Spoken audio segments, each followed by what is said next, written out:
Assalamualaikum warahmatullahi wabarakatuh. Alhamdulillahirabbil alamin. Jumpa lagi bersama Ibu Asih Kurniasari. Pada video kali ini kita akan membahas tentang pembahasan contoh soal titrasi asam kuat dan juga basa kuat. Jadi tepatnya kali ini Ibu akan membahas satu contoh soal yang kita pelajari di sesi 4 BDR SMAN 7 Pandeglang. Kali ini kita akan membahas satu contoh soal bagaimana cara menentukan pH larutan asam dan basa yang dititrasi. Yang kedua kita akan membahas tentang bagaimana cara menentukan konsentrasi zat yang ingin diketahui atau yang belum diketahui saat dititrasi. Oke, langsung saja. Di sini Ibu hanya membahas satu contoh soal ya. Seorang siswa melakukan titrasi asam basa dengan menggunakan larutan NaOH. Jadi di sini larutan yang digunakannya adalah NaOH. Boleh langsung saja kita tulis jawab, lalu tuliskan yang diketahuinya. Oke, di sini kita baru tahu ya larutannya adalah NaOH. Jadi informasinya belum sempurna. Kita baca lagi. Dengan larutan HCl 0,05 molar. Oke, di sini ada data molaritas berarti. Molaritas punya HCl ya. Berarti kita bisa tuliskan MHCl-nya adalah 0,05 molar. Berarti di sini analitnya berupa NaOH ya, karena NaOH yang molaritasnya tidak ada di sini. Oke, hasil dari titrasi disajikan pada kurva. Kita lihat kurvanya di sini. Oke, di kurva diketahui keterangan volumenya punya HCl. Berarti HCl-nya ini dia sebagai larutan standar atau saya tuliskan saja sebagai larutan standar ya. Oke, atau titer. Terus di kurva ini diketahui titik ekuivalen terjadi pada pH ini pertengahan 68. Di sini angka 7 biasanya. Pertengahan 68 itu adalah 7 ya. Angka 7. Nah, titik ekuivalennya dia di sini. Di pH 7. Mengapa? Karena titrasinya adalah HCl dengan NaOH, di mana NaOH ini adalah basa kuat, dan HCl ini adalah asam kuat. Ingat di pertemuan sebelumnya kita sudah membahas tentang pembentukan garam, di mana garam yang dihasilkan dari basa kuat dengan asam kuat itu akan menghasilkan garam netral. Ingat ya, pH 7 itu adalah pH netral. Ini garis ke atas pH, garis ke sampingnya dia volume dari titer yang digunakan. Oke, selanjutnya dari grafik ini berarti kita tahu volume HCl yang digunakan untuk mencapai titik ekuivalen yaitu 20 ml. Berarti kita tuliskan di sini volume dari HCl-nya yaitu 20 ml. Selanjutnya kita baca lagi soalnya. Jika NaOH yang digunakan sebanyak 25 ml. Satuannya mililiter, maka kita tahu di sini ada volume ya. Volume dari NaOH sebanyak 25 ml.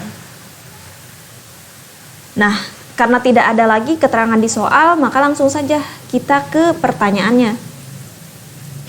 Yang A, di sini yang ditanya adalah pH awal HCl. Oke, untuk menjawab yang A, karena yang ditanya adalah pH HCl, pH awal dari HCl. Ingat lagi anak-anak, untuk menentukan pH suatu asam atau basa, kita harus tahu asam dan basanya asam kuat atau asam lemah. Lihat lagi di daftar asam basa kuat, HCl ini dia termasuknya ke asam kuat. Berarti di sini diketahui bahwa HCl dia adalah asam kuat. Nah, untuk menentukan pH dari asam kuat, karena HCl ini asam kuat ya, maka kita gunakan persamaan untuk menentukan konsentrasi H plus asam kuat. Diingat lagi di pertemuan sebelumnya, rumus menentukan pH asam kuat, kita harus tentukan dulu konsentrasi H plusnya ya. Konsentrasi H plus itu sama dengan valensi asam dikali molaritas dari asamnya, di mana asam yang digunakan adalah HCl. Nah, berarti kita harus punya data A. A itu adalah valensi asam ya. Maka kita tentukan nilai A dari HCl berapa. Oke, HCl jika dia terionisasi ini membentuk H+ dan Cl-. Nah, jumlah H-nya di sini 1, maka A-nya adalah 1. Oke, sekalian saja kita tentukan juga valensi basa dari NaOH ya. Kalau NaOH dia terionisasi, ini akan membentuk Na+ dan OH-. Nah, ini OH-nya ada 1, maka nilai B-nya sama dengan 1. Seperti ini.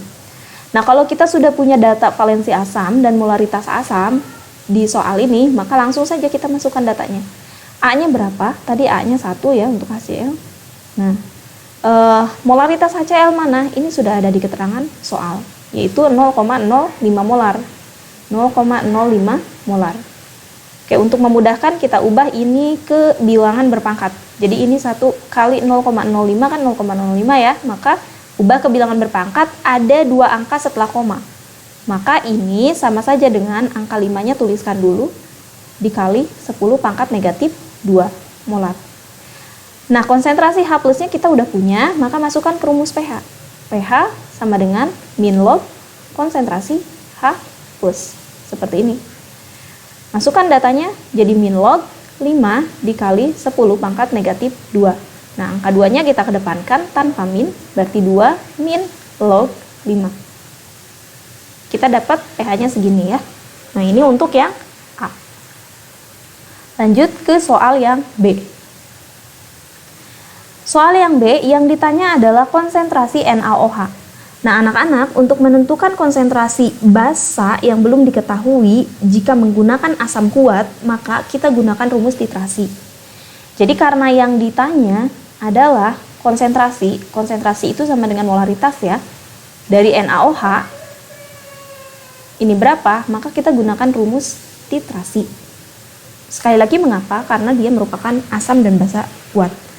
Jadi, kita masukkan persamaan titrasi asam basa. Kalau di modul 4 itu ada di persamaan 1.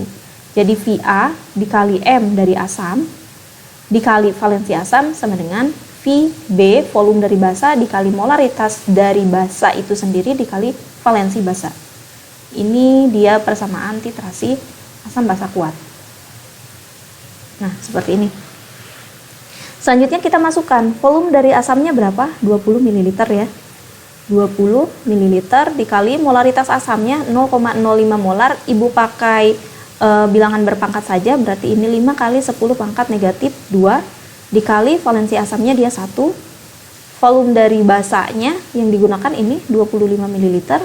25 ml dikali molaritas basanya itu yang ditanya, berarti basanya tadi NaOH ya, berarti M dari NaOH dikali valensi basanya yaitu 1. Oke, seperti ini. Di sini di kanan ada, di kiri ada mililiter, di kanan ada mililiter, boleh kita coret seperti ini. Yang ditanya adalah molaritas NaOH. Ini dulu kita kalikan ya, 25 kali 1 kan 25 ya. Maka selain molaritas NaOH kita pindahkan semua ke kanan. Berarti ini M dari NaOH. Nah, karena dia ini semua perkalian, maka kita pindah ruas jadi pembagian. Jadi 20 dikali 5 dikali 10 pangkat negatif 2 dibagi 25. Oke, di atas ada angka 5, di bawah angka 25, sama-sama bisa dibagi 5, kita coret 5 bagi 5 hasilnya 1, 25 dibagi 5 hasilnya 5. Oke, di atas ada angka 20, di bawah ada angka 5, sama-sama bisa dibagi 5, 20 dibagi 5 hasilnya 4, 5 dibagi 5 hasilnya 1. Jadi, molaritas dari NaOH-nya NaOH itu sama dengan 4 dikali 10 pangkat negatif 2. Atau karena ini negatif 2 berarti di belakang koma ada 2 angka, 0,04 molar. Inilah jawaban yang B. Oke, kita lanjut ke soal yang C. Ibu tulis rada atas ya, seperti ini. Nah, yang ditanya yang C itu adalah pH awal dari NaOH. Yang ditanya adalah pH awal dari NaOH. Ini berapa? Seperti ini ya. Nah, bagaimana cara menentukannya? Ingat anak-anak, untuk menentukan pH berarti kita harus punya konsentrasi H+ jika itu asam, atau konsentrasi OH- jika itu dia basa ya.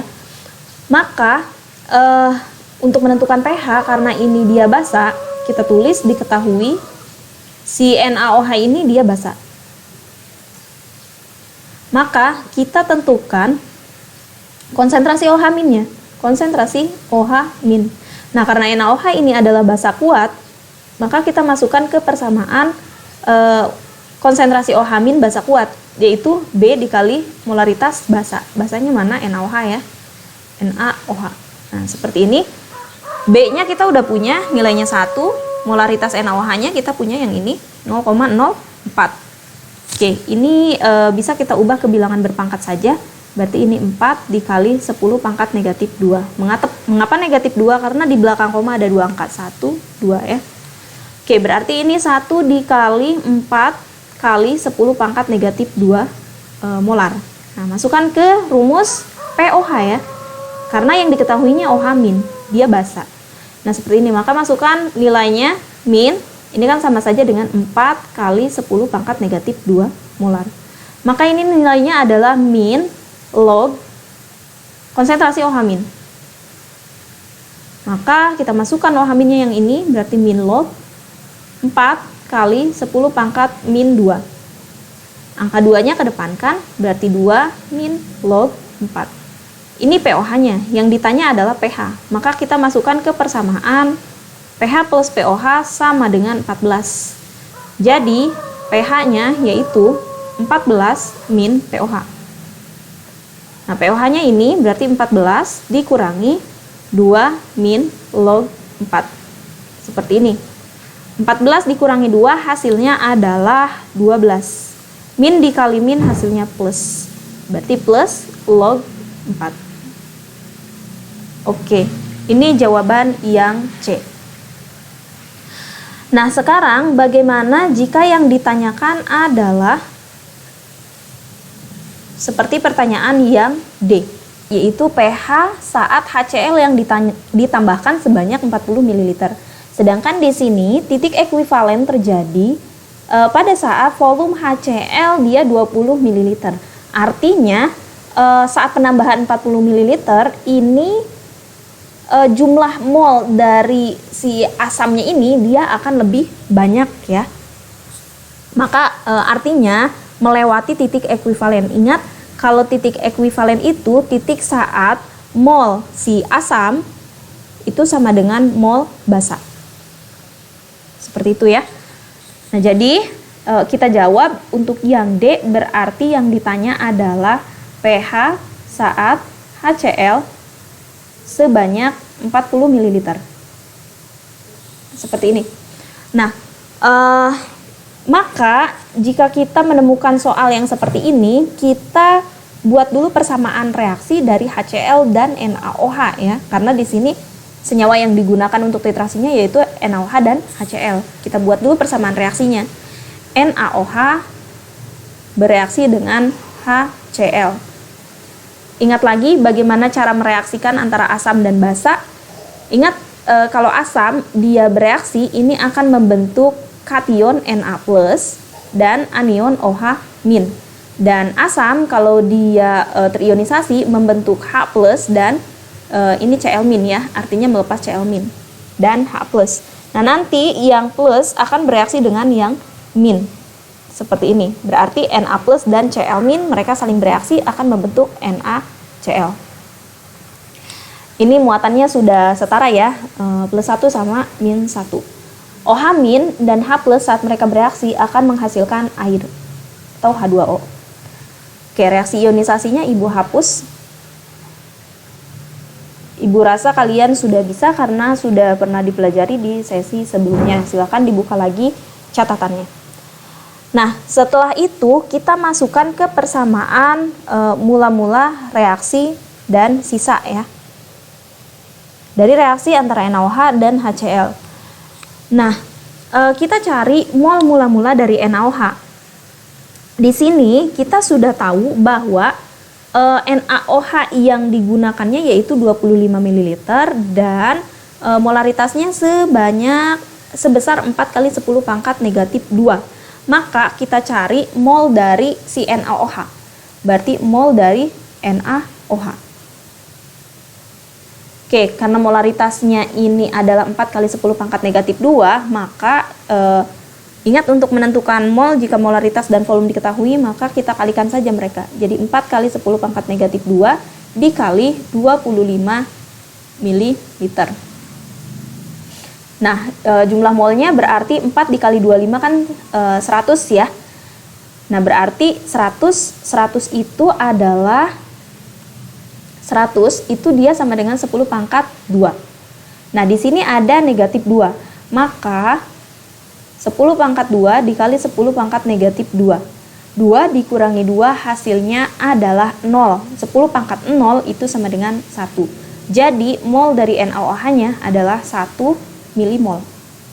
Milimol. Mengapa milimol? Karena satuan volumenya adalah mililiter. Oke, Ibu tuliskan saja di sini 1. Ini 1. Oke, selanjutnya kita cari mol dari HCl-nya. Berarti mol HCl-nya adalah molaritas dari HCl. Molaritas HCl-nya di sini 0,05 atau 5 kali 10 pangkat negatif 2. 10 pangkat negatif 2 dikali volume HCl-nya itu 40 ml. Berarti dikali 40 ml. Nah, 5 dikali 4 itu adalah 20. Di sini ada angka 0. Nah, seperti ini ya. Jadi 5 dikali 40 seperti ini. 5 kali 4 itu kan 20. Ini ada 0, sisa 1 kita turunkan. Jadi 200. 200 itu ini sama dengan 2 dikali 10 pangkat 2. Berarti ini sama saja dengan 2 kali 10 pangkat 2 dikali 10 pangkat min 2. Ini 10 pangkat 2. 10 pangkat 2 dikali 10 pangkat min 2, ini hasilnya 0.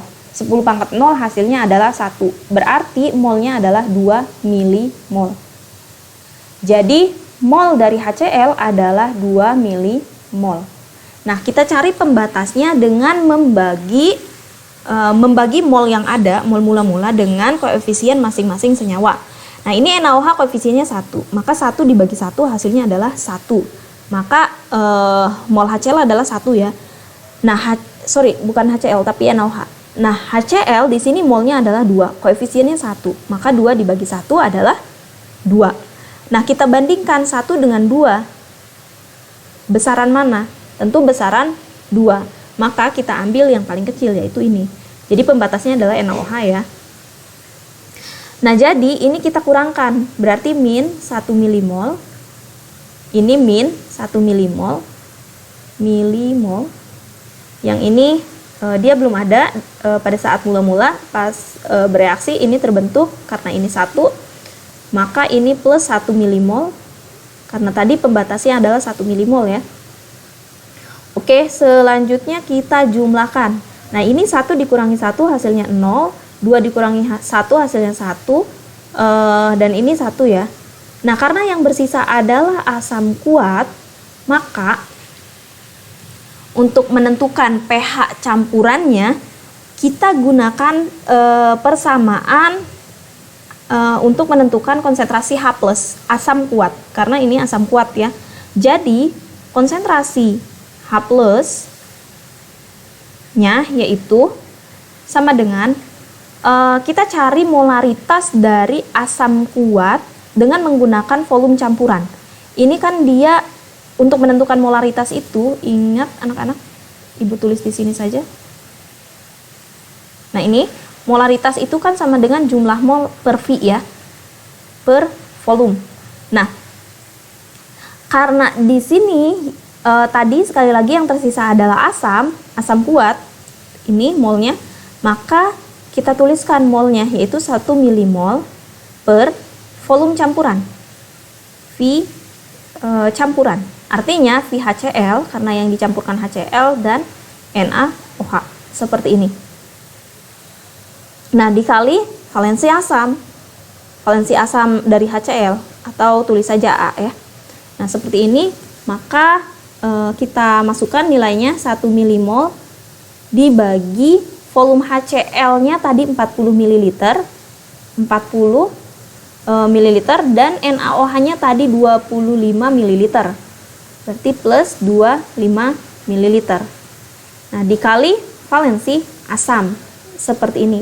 Berarti valensi asamnya tadi 1 ya. Karena HCl tadi A-nya dia 1.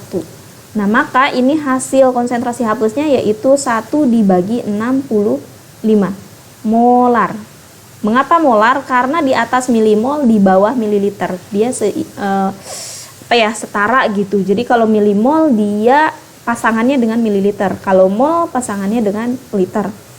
Nah, coba kita hitung. Oke, 1 dibagi 65 itu hasilnya adalah 0,015 molar.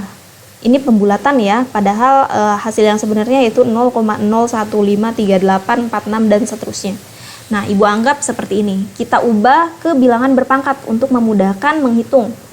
Oke, kita jadikan dia 1,5, 15 saja ya. 15 dikali, ini kan 3 angka ya, di belakang koma. 1, 2, 3 untuk menjadi 15. Maka ini 15 dikali 10 pangkat negatif 3 molar. Nah, yang ditanya adalah pH. Karena ini yang diketahuinya adalah konsentrasi H+, maka kita masukkan ke rumus pH. Jadi pH sama dengan min log konsentrasi H+. Seperti ini. Jadi min log 15 dikali 10 pangkat negatif 3. Negatif 3, angka 3-nya pindahkan ke depan, jadi 3 min log 15. Oke, seperti ini. Jadi, secara teori, memang terbukti bahwa jika asam yang ditambahkannya dia lebih banyak atau melampaui titik ekuivalen, maka nanti pH-nya dia akan turun. Jika misalnya basanya yang ditambahkan, maka pH-nya dia akan semakin naik ya. Jika NaOH yang ditambahkannya lebih banyak daripada asamnya. Jadi jumlah molnya nanti akan berubah, dia tidak seimbang lagi atau tidak ekuivalen lagi. Ekuivalen ini artinya adalah seimbang. Kalau seimbang berarti sama. Oke, cukup sekian penjelasan dari Ibu. Semoga bisa membantu kalian dalam belajar kimia, khususnya pada submateri titrasi asam basa. Mohon maaf jika ada kesalahan. Silahkan kita diskusikan. Jika ada yang ingin ditanyakan, silahkan tinggalkan pesan di kolom komentar. Sampai berjumpa di pertemuan selanjutnya. Billahi taufiq wal hidayah. Wassalamualaikum warahmatullahi wabarakatuh.